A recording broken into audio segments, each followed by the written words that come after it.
Angkatan bersenjata Rusia merilis rekaman memperlihatkan momen pertempuran di wilayah Torets. Brigade ke-132 Rusia terekam menghancurkan tank dan BMP tentara Ukraina dengan serangan drone peledak.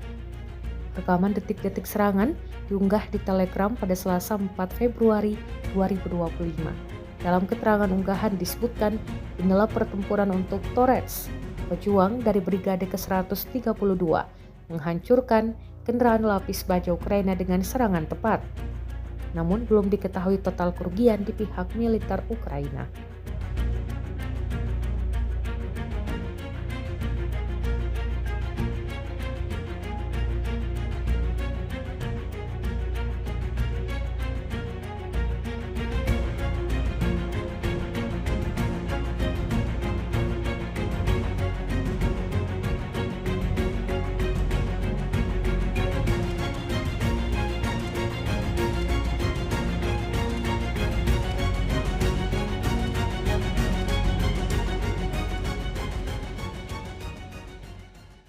Download Tribun X sekarang, menghadirkan lokal menjadi Indonesia.